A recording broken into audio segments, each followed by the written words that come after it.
If you feel like you're blending in and just becoming a number at your corporate job, this video is for you. Maybe you feel like your ideas or your presence or your potential is invisible. I've been there. I started my career at Deloitte, a massive company, and felt like I was just a number. But then I learned how to build my own brand, make myself visible, and become known at the company. So you feel like you're doing something wrong, let's fix that. I read all the books, did a bunch of research so you don't have to. Here are 10 ways to stop being just a corporate number and start becoming irreplaceable at work. Tip number 1 is know the game and play it smart. In Kendall Berg's Secrets of the Career Game, she talks about just that. She says that success isn't about great work, it's actually about knowing how the workplace works. Office politics, unwritten rules, visibility, these are all part of the game. Observe it, learn it, play it with integrity. Players gotta play. You can make a workplace strategy map. This documents key players, unspoken rules, things you pick up along your way, maybe even at your internship. Who are the decision makers? What are the cultural norms? How many times are people showing up to the office? Maybe something's required on paper, but in practice, everyone's doing something different. For me, what really helped at my second job was studying the org chart, seeing and knowing who the C-suite is, who you report to. Sometimes with these massive companies, it feels like they're so far away from you, but knowing what you're working towards in the corporate ladder is quite helpful. Tip number 2 is build an unforgettable presence. In Lorraine K. Lee's book, I'm actually quoted in this, she talks about how presence isn't just about charisma. It's how people remember you. So be very intentional about your energy in meetings, your tone in emails, how you show up to Zoom calls. And if something feels outside of the presence you're trying to emit, for example, if you feel horrible one day and you want to be in sweatpants when you're working from home, be aware of that and turn your camera off. Lorraine talks about the 3 C's that you can use in everything you do. Clear, concise, confident. From Slack messages, even texts with your coworkers, to formal emails sent to a whole company. Tip number 3, speak up early and often. People say squeaky wheel gets the oil. It's true. I asked for a promotion consistently every single performance review I had so that I was top of mind when they were reviewing who they were going to promote.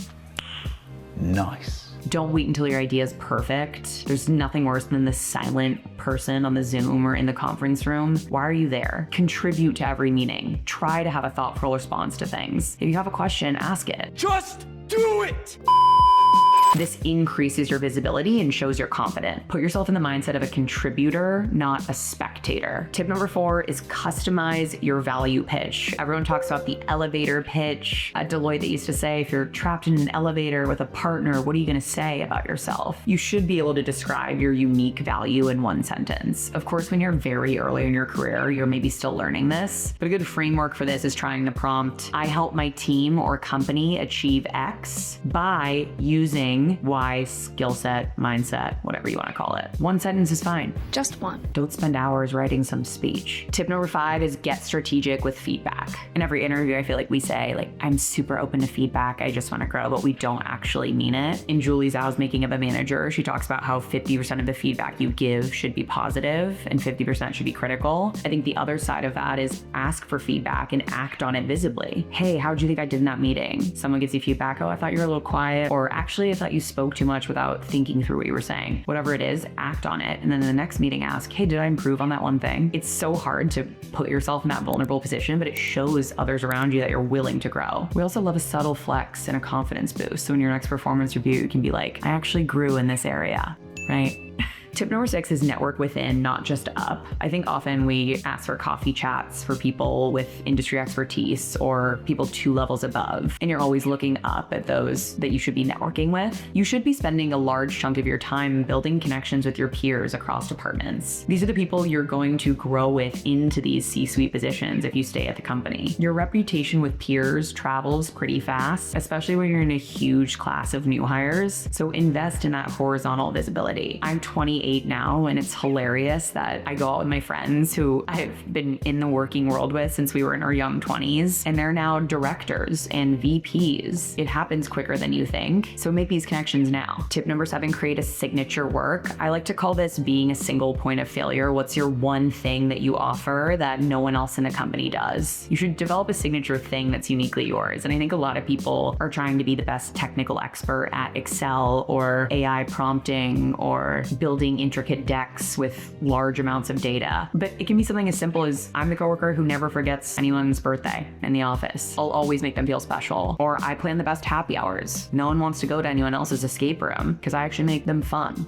Think about your signature style of work and what you want to offer. Hey, food guy! Tip number 8 is ask better questions. Again, this is from Unforgettable Presence. You should prep 2 to 3 standout questions before big meetings. This helps spark discussion, leave a lasting impression, and it positions you as a strategic thinker. Tip number 9 is own your narrative. You can write your own story. No one knows the work you've done more than you. In your one-on-ones and performance reviews, frame your contributions in terms of the impact. I always say keep a brag book. Anytime someone says something nice about you or great job on that presentation, you forget these things as your workday goes on. Keep track of these things and bring them to your next performance review. Tip number 10 is be authentically ambitious. I think this aligns to being curious. Showing ambition and curiosity is really important. It's infectious even. Obviously don't fake it, but try aligning your personal values with your goals in your career and speak about them with clarity. When your ambition has some sort of purpose, it really resonates with others. I used to say I'm not a curious person. I think it takes training to actually be curious and try to find the things you love. You work for 40 plus hours a week. You should at least like it, right? A little bit. So I guess in conclusion, you're not here to just be another corporate number. That's exhausting. And there's no fulfillment in that. You're here to make a mark